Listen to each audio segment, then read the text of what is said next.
Eu sinto que há uma tendência de tratar as guerras mundiais como se fossem um tipo de pacote de bilheteria. Tem a Primeira Guerra Mundial e, sabe, a América salvou a Europa e depois tem a Segunda Guerra Mundial e a América salvou o mundo. Sim, pode haver uma Terceira Guerra Mundial, mas a América vai salvar o mundo de novo. Esse tipo de coisa. E eu acho que esse tipo de pensamento faz as pessoas acreditarem que vai ser o mesmo tipo de guerra.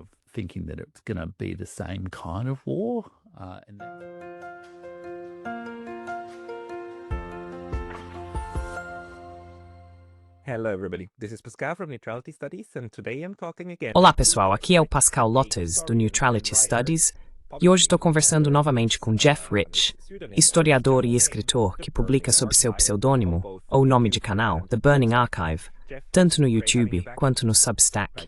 Jeff, é ótimo tê-lo de volta, ótimo estar de volta, Pascal. Bem, você está baseado na Austrália e achei que deveríamos fazer uma atualização sobre sua avaliação da política mundial. O que ambos aprendemos através de nossos canais e jornadas nas redes sociais, porque elas são tanto sobre transmitir quanto sobre aprendermos nós mesmos, certo? E talvez eu comece com isso. Desde que você começou a publicar e entrevistar pessoas regularmente, qual foi uma das coisas mais importantes que você tirou de todas essas conversas?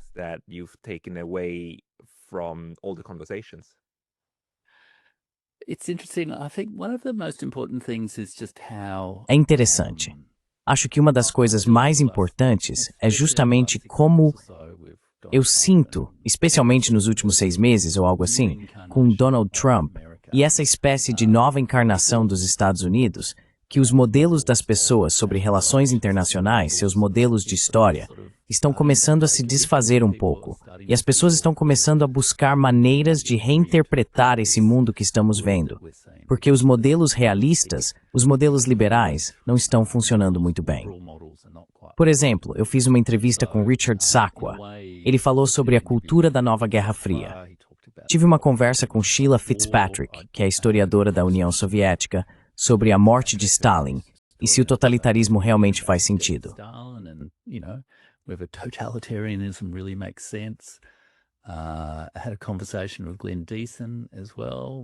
Também tive uma conversa com Glenn Deason e também tive algumas conversas com Warwick Powell nos últimos anos, especialmente sobre o dilema da Austrália, que é, você sabe, se vamos ser amigos da China ou apenas melhores amigos dos Estados Unidos.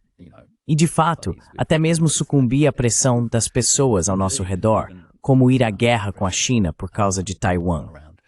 Então, de certa forma, sinto que um dos meus maiores aprendizados, e sempre foi essa, a minha abordagem ao escrever no The Burning Archive, no YouTube e no Substack, é tentar entender este momento que parece muito com uma crise mundial. Mas o que a torna uma crise é que nossos modelos para entender o mundo não fazem mais sentido. E por isso, sabe, procuro diferentes comparações, diferentes interpretações de eventos históricos para tentar reformular as coisas.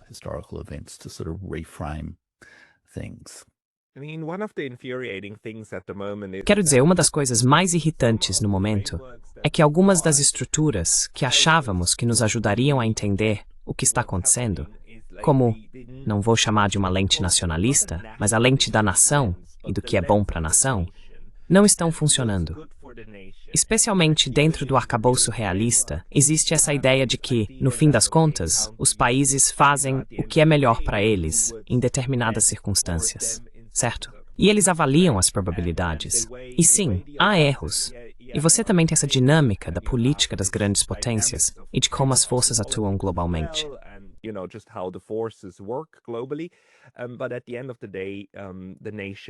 Mas no fim das contas, as nações escolhem de forma muito egoísta o que é bom para elas. Agora vimos como esse modelo não só desmoronou, mas em parte colapsou para a Europa. Mas também acho que a Austrália está em uma situação semelhante, onde simplesmente coçamos a cabeça e dizemos: isso não faz sentido. Essas pessoas estão escolhendo políticas que deveriam... Desculpe, vou colocar em termos crus, mas limpar a bunda dos americanos muito mais do que a nossa, certo? Porque os europeus, australianos e outros ajudam mais os americanos em Washington do que parecem estar comprometidos com suas próprias populações. They seem to be beholden to their own populations. Now, one way to explain that within the realist framework is like, okay, they're so. Agora, uma maneira de explicar isso dentro do arcabouço realista é: ok, eles estão tão dependentes agora, se tornaram satélites e não têm mais uma política externa independente. Mas ainda precisamos explicar como esse processo aconteceu e por que é assim. Eu já trouxe ao meu canal uma jovem colega, Nell Monilla. Acho que já conversamos sobre isso antes, e você também gostou da palestra dela. E ela realmente destrinchou como essas elites estão atuando, sabe? Como são formadas, criadas e depois integradas aos círculos de formulação de políticas dos Estados e às elites, inclusive econômicas. E acho que isso também ressoa com você, não é? That chimes with you, isn't it? Yeah, very much so. Like, I think she even used the term like Sim, com certeza. or something like that. Acho que ela até usou o termo colonizado cognitivamente ou algo assim. Que existe uma diferença entre o mundo mental, por assim dizer, das elites de várias nações e o mundo mental da população em geral desses países. Então, os objetivos de uma nação não são realmente definidos pelo público em geral. Eles são muito mais definidos pelos principais tomadores de decisão dessas elites. E eles operam dentro de redes culturais, empresariais e políticas transnacionais. Esse é o tipo de coisa em que Nell Monilla realmente focou em sua pesquisa e demonstrou todas essas questões. Mas isso também é muito evidente na Austrália, onde há vínculos e bolsas de estudo muito próximos.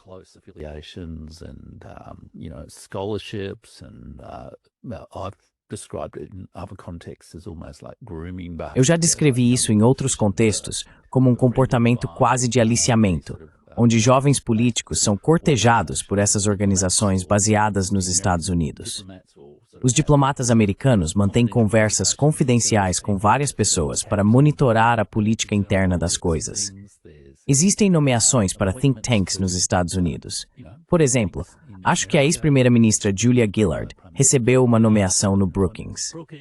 Kevin Rudd foi para a Asia Society e agora ele bem é o embaixador da Austrália em Washington. Então existe um pequeno mundo muito prático em que essas elites vivem.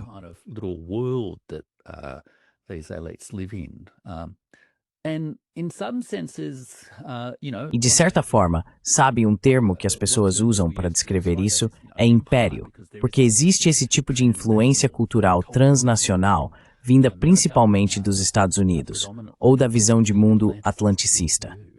E eu acho que isso está muito presente na Austrália, mesmo que seja um tipo de império diferente do que as pessoas poderiam ter imaginado antes, como o Império Britânico ou outros impérios ao longo da história mundial. Mas no caso da Austrália, tivemos uma tradição muito longa de eu acho que sermos como um poder subimperial, sentindo que não somos apenas uma colônia qualquer, como a Índia, ou sabe, outras colônias não brancas.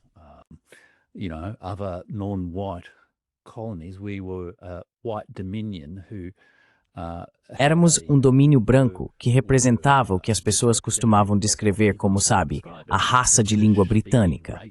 E essa afiliação cultural era, de certa forma, não tão diferente do que as pessoas descrevem hoje em dia como a ordem liberal baseada em regras. É democracia parlamentar, liberalismo, liberdade, mercados livres, esse tipo de coisa. E isso criou uma espécie de identidade cultural em que as pessoas sentiam que eram britânicos melhores do que os britânicos originais e que mereciam um papel maior no império do que, sabe, os aristocratas snobs de Londres lhes concederiam. The snooty aristocrats from London would give them, and often E muitas vezes, o que é interpretado como comportamento submisso na história australiana é, na verdade, políticos australianos buscando, sabe, assumir um papel maior dentro do império, inicialmente com a Grã-Bretanha e, de certa forma, hoje com os Estados Unidos. Quero dizer, muito do nosso comportamento é uma forma de dizer: sabemos que vocês estão nos pressionando, mas, na verdade, conseguimos ver como a América pode ser melhor do que está sendo agora. Deixem-nos desempenhar um papel maior na defesa. Deixem-nos desempenhar um papel maior na nossa relação com a China. Deixem-nos desempenhar um papel maior em trazer a Índia para o nosso círculo. Todos esses papéis de, digamos, vice-liderança que a Austrália tem desempenhado dentro da rede internacional de poder. Australia's performed within the international power network. I think deputy is not a bad way of thinking about it. Acho que deputado não é uma má forma de pensar sobre isso, mas gostaria de apresentar mais uma ideia para você, também como alguém que observa o desenvolvimento a longo prazo. É essa maneira geral em que nos colocamos, não em caixas, mas em unidades nas quais pensamos que o mundo funciona. E sabe, se olharmos para isso ao longo de um longo período, pelo menos se adotarmos uma perspectiva eurocêntrica, desde 1648, tivemos o sistema de Westfália, certo? Com a ideia de que quem controla o território faz as regras. Essa foi a grande inovação de 1648, porque antes disso havia um conceito oposto ao Estado-nação, que era a religião, certo? For the nation state, which was religion, right? Whoever makes the religious rule. Quem faz as regras religiosas, então governa sobre as pessoas que seguem a mesma fé, estejam elas aqui, ali ou acolá. Você tem diferentes livros de regras, certo? E cada uma das religiões monoteístas, os líderes da fé, já há milhares de anos, sempre foram legisladores, certo? Moisés trouxe seus 10 mandamentos. Jesus disse não, não, não. Temos um novo, com uma nova lei. E os católicos, eles fizeram seu livro e assim por diante, certo? Mais tarde, Maomé veio e disse, eu os recebi diretamente da mão de Deus. E embora fosse minha mão, era Deus quem estava escrevendo. Então aqui estão as novas regras. Portanto, as religiões sempre foram portadoras de regras. E então a ideia era, ok, vocês, o grupo de pessoas, comportem-se de acordo com essas regras. Chega 1648, ou a Guerra dos 30 anos, e um longo desenvolvimento.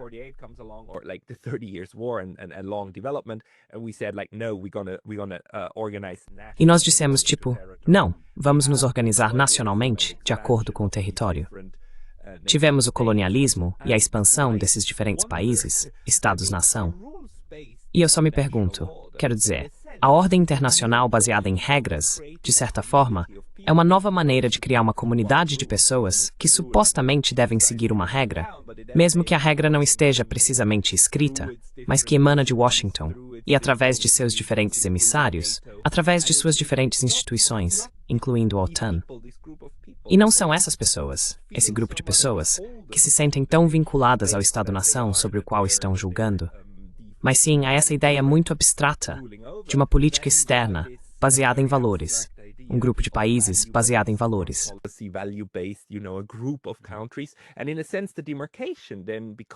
E de certa forma, a demarcação então se torna o grupo de pessoas que adere a isso e que em atos de fala realmente diz, sim, sim, sim, estou com você. E os outros não estão, os chineses não estão, os russos não estão. Eles estão quebrando as regras, as nossas regras. As nossas regras. Então nós somos a comunidade. E de certa forma me pergunto se estamos vendo uma evolução que se afasta do consenso de 48, e nesse sentido, também uma evolução que se afasta das Nações Unidas, que ainda são construídas em torno desse consenso. Você já concebeu o momento atual como algo que se distancia da ideia de Estado-nação?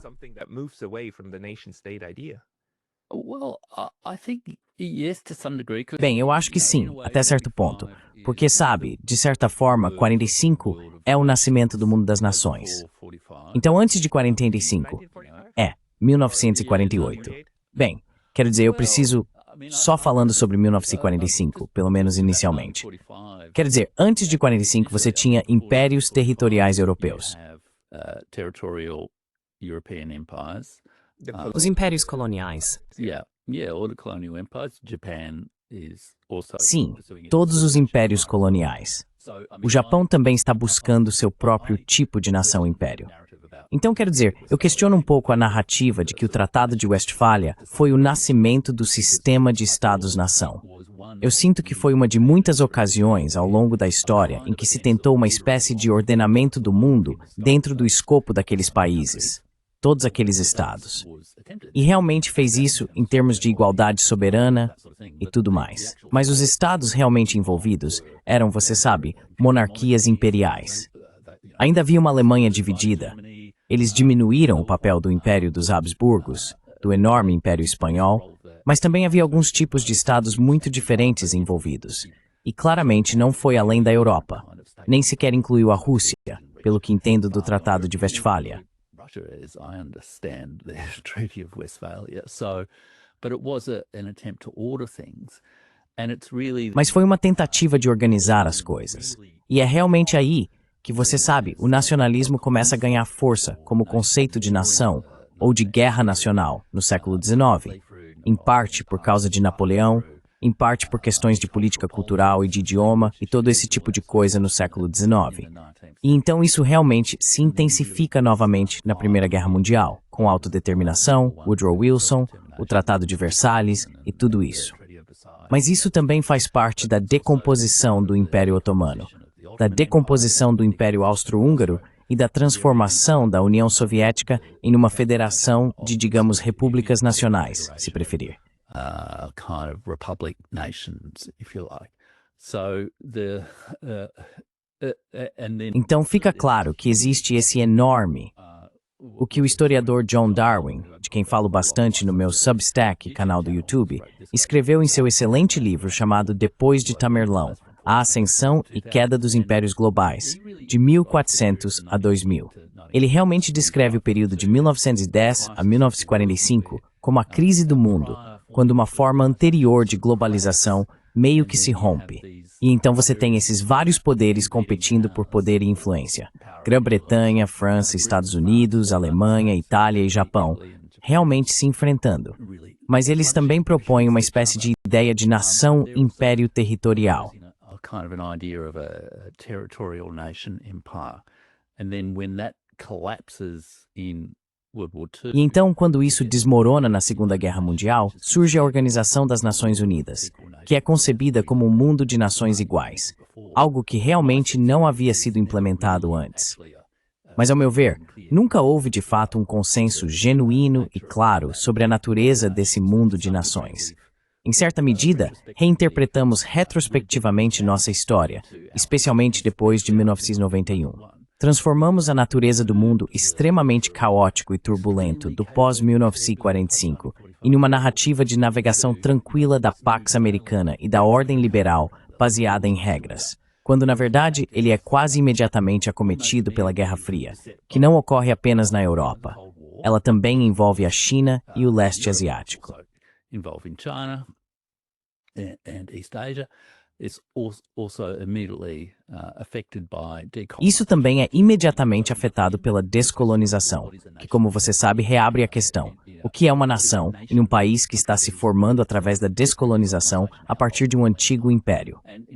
E no caso da Índia, por exemplo, Índia Britânica, isso acontece de forma extremamente trágica, em 1947 com a partição que forma o Paquistão e a Índia.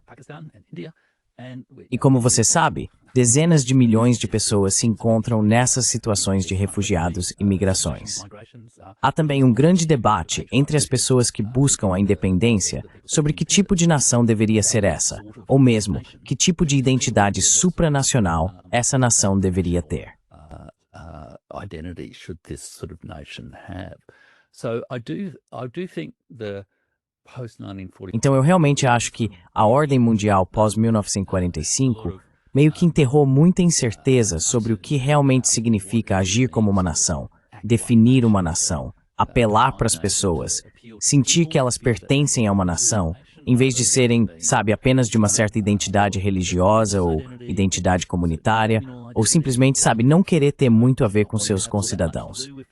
E eu sinto que, de certa forma, isso está quase voltando um pouco com a reação do populismo, porque as pessoas agora têm uma espécie de afiliação transnacional.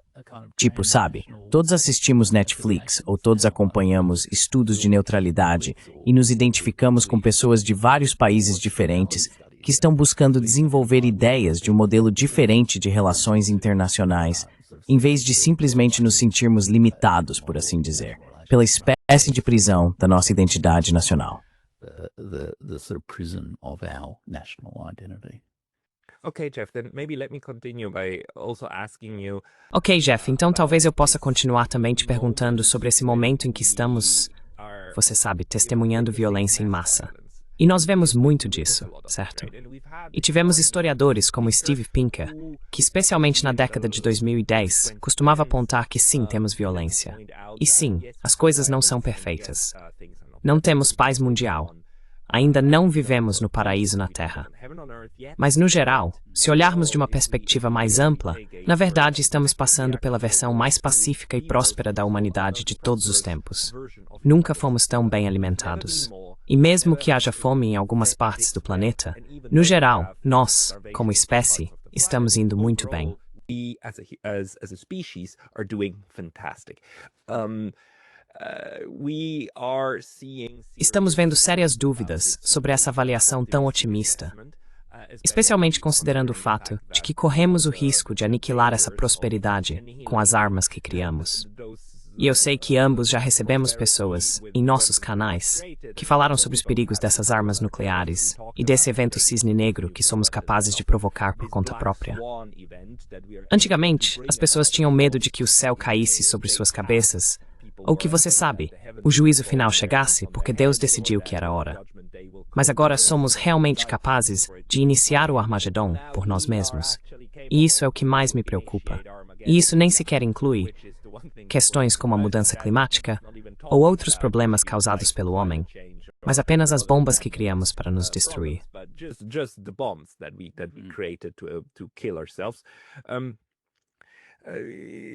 E agora estamos novamente em um período em que muitas pessoas dizem, olha, isso é mais perigoso do que a crise dos mísseis de Cuba. Porque na crise dos mísseis, pelo menos Khrushchev e Kennedy entenderam que era necessário desescalar a situação. Com Biden e o Sr. Putin, e agora Trump, Putin e Xi, não sabemos mais qual é a lógica, especialmente do lado americano. Se o consenso de que uma guerra nuclear é impossível de ser vencida e nunca deve ser travada ainda, está tão profundamente enraizado nesses líderes quanto gostaríamos. Acho que, para os russos, esse é o caso. Os chineses, acredito, de acordo com sua doutrina nuclear, não querem ser os primeiros a disparar. Os americanos, na verdade, não têm uma doutrina de não usar armas nucleares primeiro. A Rússia, infelizmente, também ajustou sua doutrina recentemente. Mas o que você acha da ameaça nuclear, que ainda paira nossas cabeças?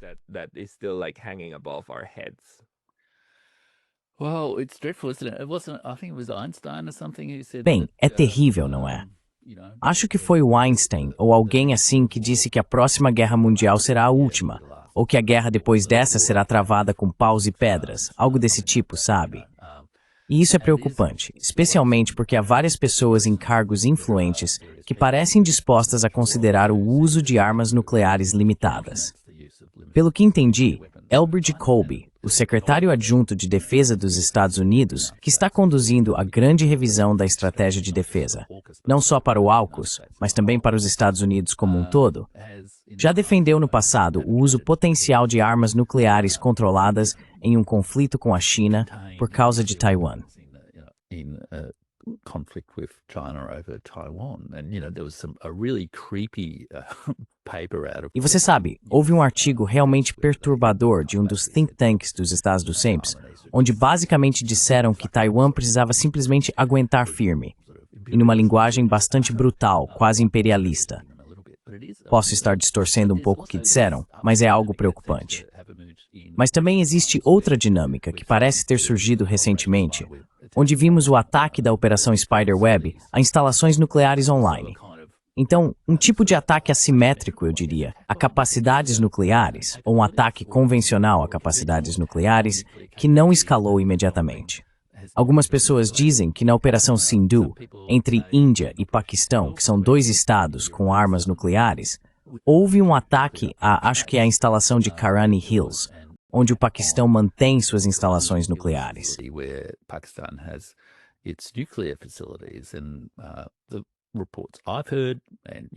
Os relatos que ouvi, e posso muito bem estar errado, porque não sou realmente uma pessoa técnica da área militar, mas houve ataques aos portões, aberturas ou dutos da instalação nuclear que de fato desabilitaram a capacidade do Paquistão de usar suas armas nucleares.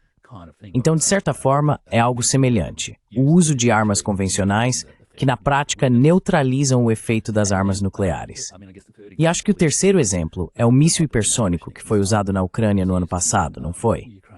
Então, novamente, é um caso de não exatamente uma arma convencional, suponho, mas uma arma não nuclear que é percebida como tendo o mesmo tipo de efeito dissuasório, por assim dizer, mas sem os efeitos colaterais. Em linguagem simples, a contaminação nuclear e todo esse tipo de coisa. Language, the nuclear fallout and all that sort of thing. So there seem to be a few examples. Então, parece haver alguns exemplos de conflitos militares reais entre estados nucleares, envolvendo as capacidades nucleares desses estados, que até agora não provocaram um ataque mais extremo. Mas também parece ser algo muito arriscado. Acho isso bastante preocupante. E no caso da Índia e do Paquistão, os líderes da Índia estavam dizendo explicitamente que haviam tirado do Paquistão a carta da chantagem nuclear. Não estou dizendo que isso seja correto, apenas que essa era a visão que eles estavam expressando. Que eles haviam removido a carta da chantagem nuclear do Paquistão da mesa com esse ataque. Então, e se os Estados Unidos decidirem, bem, vamos tirar o alvo da chantagem nuclear da Rússia de ação de alguma forma com um ataque desse tipo? Por isso, acho isso muito, muito preocupante.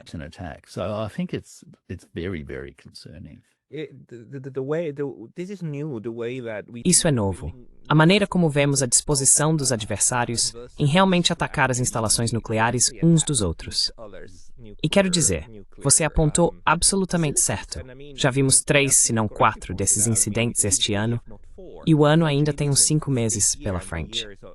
O ataque aos bombardeiros nucleares foi com a Rússia. A teia de aranha e além como apenas as táticas usadas. Mas o fato de que esses aviões foram atacados, e também os comentários estúpidos online, tipo, os russos são tão burros, deixam eles ao ar livre. Sim, eles têm que deixar, porque existe um tratado para controlar isso, porque queremos exatamente esse tipo de supervisão mútua do que realmente está acontecendo, porque isso cria estabilidade. São comentários tão idiotas. Mas, de novo, algumas pessoas fazem isso para provocar, e outras simplesmente porque não têm a menor ideia.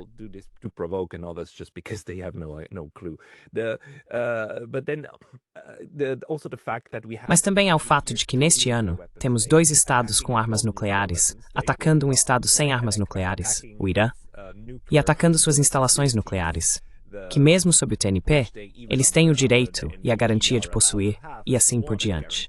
E essa ideia, novamente, de que os estados com armas nucleares podem e vão simplesmente tratar os estados sem armas nucleares como quiserem, inclusive atacando-os. E claro, do outro lado, temos o mesmo argumento sendo feito em relação ao que a Rússia está fazendo com a Ucrânia. O fato de que a Ucrânia abriu mão das armas nucleares, embora seja preciso dizer que mesmo se a Ucrânia tivesse mantido armas nucleares em seu território, ela não teria sido capaz de usá-las. No entanto, isso ainda teria mudado a lógica se as armas nucleares ainda estivessem estacionadas e mantidas no território da Ucrânia. Então, estamos vendo como a ganho este medano desse nosso Noldan.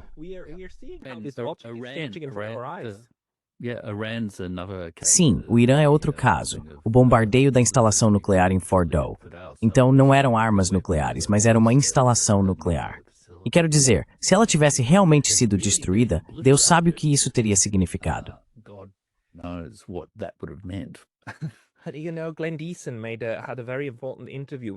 Sabe, Glenn Deason fez uma entrevista muito importante com Ted Postol na semana passada, na qual Ted Postol defendeu de forma muito convincente que agora, após aquele ataque, e agora que esses 400 quilos de urânio altamente enriquecido estão sem rastreamento, ou não sabemos onde estão, devemos considerar o Irã um estado com armas nucleares. Ele explica, de maneira brilhante, como agora é fácil para os iranianos criarem uma bomba, porque o enriquecimento adicional necessário é mínimo. Isso pode ser feito em uma sala do tamanho de um apartamento médio. E a tecnologia para entregá-la é tão rudimentar que nem precisa ser testada.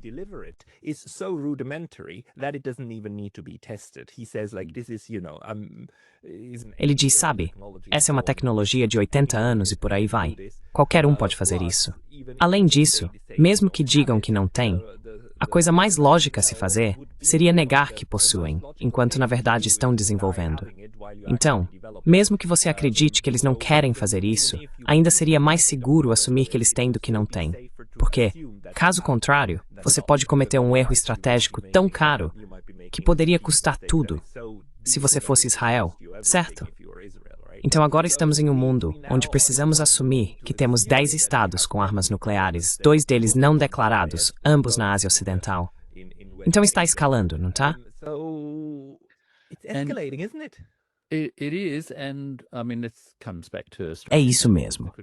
E quero dizer, isso também volta para a Austrália.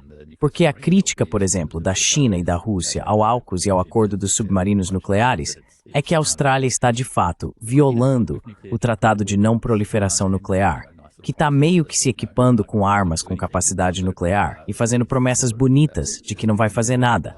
Mas quem pode garantir o que farão em 10 ou 20 anos? E você sabe, a Austrália também concordou em sediar a frota naval americana com capacidade nuclear. Não sou muito bom com toda essa parte técnica dos exércitos e tal, mas em sediá-la em uma cidade da Austrália, em Perth, no Oceano Índico. Então, de certa forma, estamos nos tornando uma base avançada, equipada nuclearmente para os Estados Unidos. Base for America. Which brings us back to this idea of the extended O que nos leva de volta a essa ideia do império expandido, certo? E os braços ou tentáculos do império da comunidade de valores ocidentais, que aparentemente está lutando para se manter, e enquanto faz isso, tenta ameaçar todo o resto. O que preocupa pessoas como nós, que acham que deveríamos arrumar a nossa própria casa antes de dizer aos outros o que fazer nas deles. And like from my perspective, E do meu ponto de vista, os Estados Unidos têm uma presença militar global que nunca ocorreu antes na história mundial, e é realmente única. E de certa forma, isso acabou impondo uma divisão na Europa, a Guerra Fria, e também impôs uma divisão na Ásia Ocidental, Israel, Palestina. Impôs, acho que de certa forma, uma divisão bastante conturbada na Índia, Paquistão e Bangladesh. E também há uma divisão no Pacífico Ocidental e no Leste Asiático. Então, por exemplo, o Japão foi ocupado militarmente. Foi administrado como um governo militar por cerca de 8 anos após a Segunda Guerra Mundial. A Coreia ainda está dividida e tem milhões de soldados que estão basicamente sob o controle das Forças Armadas dos Estados Unidos. E você sabe, Taiwan é uma questão complexa, mas em parte também reflete esse tipo de situação. E quando as pessoas falam sobre a primazia americana na Ásia, muitas vezes falam em termos abstratos ou em termos culturais, ideológicos baseados em valores. cultural, ideological, values-based terms, but it's also Mas também se trata da defesa da presença militar contínua dos Estados Unidos em todo o Pacífico Ocidental e Oeste Asiático, e agora muito fortemente na Austrália. O ex-chefe do departamento do primeiro-ministro na Austrália, John Manu, descreve o norte da Austrália agora como uma colônia militar americana, de fato, porque há efetivamente uma base permanente lá e tudo mais. Então, de certa forma, tanto ideologicamente quanto militarmente, os Estados Unidos estão se enraizando, se entrincheirando para manter essa presença militar. Porque eles realmente ainda precisam estar lá 80 anos após a Segunda Guerra Mundial. Por que realmente? E eles têm todo tipo de maneira de usar uma linguagem bonitinha para justificar isso. Mas no fim das contas, para usar um termo de John Mearsheimer, tudo se resume a essa realidade brutal. it boils down to this brutal reality. Are we also living Estamos vivendo em um mundo onde imaginamos, sabe, soberania e igualdade entre as nações e o sistema de Westfália como se existissem, quando na verdade isso é só um sonho bonito, certo? Na realidade, vivemos em um mundo que funciona de forma diferente. E existem os mecanismos que Neil Bonilla descreve. Temos mais um sistema imperial-império. E se você conversar com pessoas como Radhika Desai, ela vai te explicar por que isso é, em última análise, culpa de um sistema capitalista que gera o imperialismo, certo? Se você usar uma análise marxista das relações internacionais.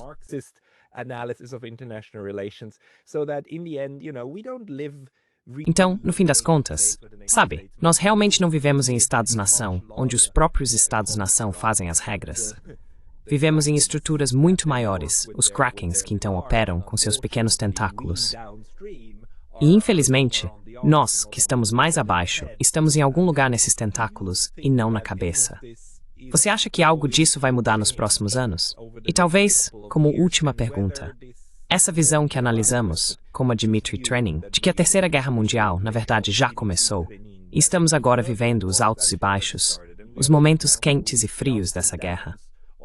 E que não deveríamos pensar, no período atual, como uma nova Guerra Fria, mas sim como uma terceira guerra global. Essa conceituação faz sentido para você? Does that conceptualization make sense to you? Look, it does in many ways, and I've always been very. Olha, de certa forma sim, e eu sempre fui muito hesitante em fazer isso.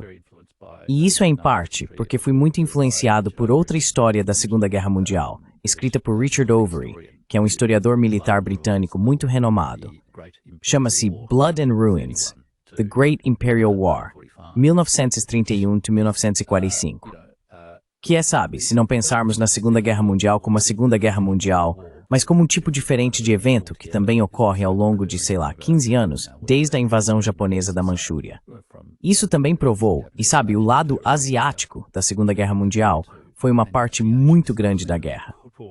Então nós meio que, quer dizer, sinto que há uma tendência de tratar as guerras mundiais como esse tipo de pacote de bilheteria. Tem a Primeira Guerra Mundial, e sabe, a América salvou a Europa, e depois tem a Segunda Guerra Mundial, e então a América salvou o mundo.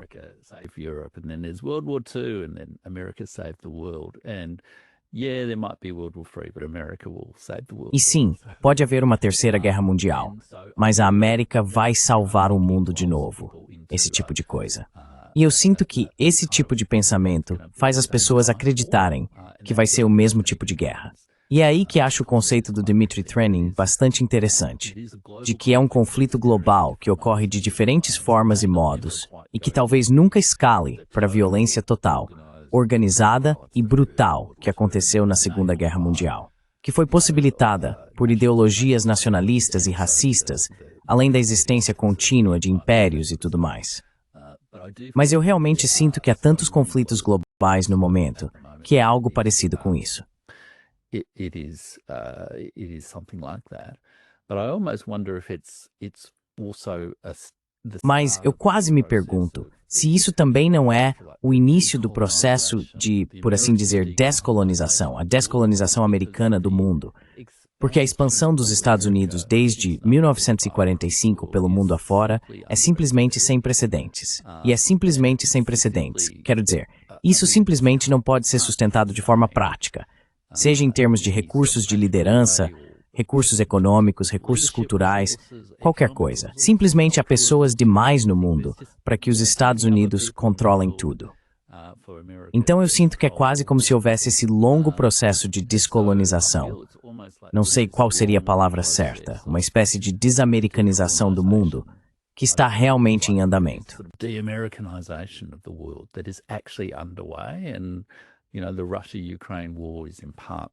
E a guerra entre Rússia e Ucrânia faz parte disso.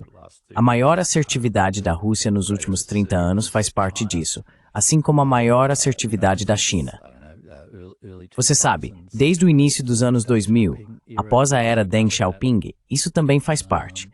E também tá, sabe, o alinhamento múltiplo da Índia. Quer dizer, a Índia está se tornando um jogador muito significativo no mundo. Então sinto que colocar nesses termos é um pouco mais otimista, embora, sabe, ninguém saiba o que pode dar errado nesse processo. Mas eu sinto, o motivo pelo qual sempre tive cautela em falar sobre isso como Terceira Guerra Mundial é que você acaba preso nesse padrão de que tudo vai acontecer da mesma forma. Na verdade, acho que estamos testemunhando algo bastante único e precisamos enxergar isso como algo realmente único.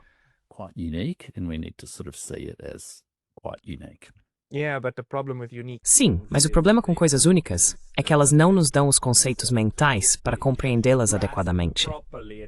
É meio triste quando você pensa, daqui a 20 anos vamos entender muito melhor esse período. Pois é, ótimo. Você tem 2 historiadores. Faz that thing. Talvez estejamos também presos demais a uma estrutura centrada no Ocidente, onde pensamos em guerra e paz como 2 momentos distintos, quando na verdade até mesmo a Guerra Fria é claramente uma ideia borrada disso. Mas sabe, quando pensamos em paz como um momento em que as leis da paz se aplicam, e guerra como quando as leis da guerra se aplicam, e assim por diante, isso é uma maneira muito europeia, na verdade, uma maneira do século XIX, de pensar sobre a distinção entre as duas.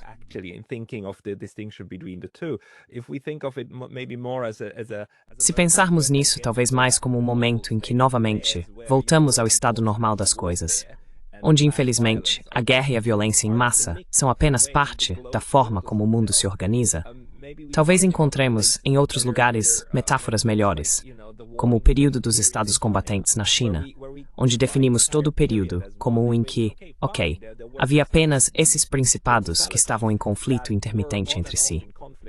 E podemos ir para a Índia e Kautilya, e assim por diante, que nos falam sobre momentos muito semelhantes, por longos períodos de tempo.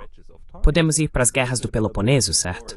Que foram uma longa história de guerras intermitentes entre gregos, persas e assim por diante. Toda a região. Principalmente, são esses os lugares para buscar metáforas do que Yeah. And there's a book by Amitav Acharya. E há um livro de Amitav Acharya sobre toda essa ideia de ordem mundial.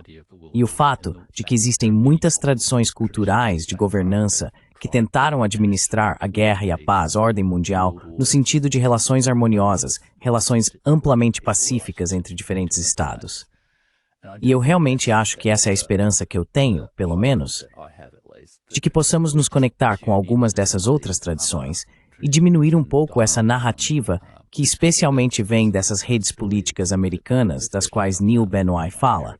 E sabe, encontrar novas formas de abordar o assunto.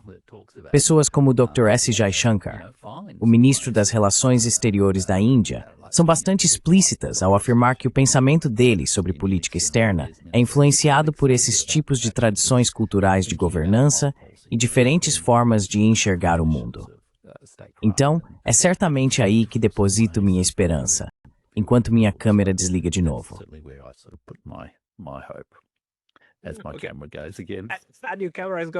Essa nova câmera está apagando de novo. O Jeff vai entender isso como um sinal de que chegou a hora. Pessoal, se quiserem conferir o trabalho do Jeff, acessem The Burning Archive no Substack ou o canal dele no YouTube. Ambos estarão linkados abaixo. Jeff, compre uma câmera nova e conversamos de novo em breve. Fantástico, Pascal. Muito obrigado.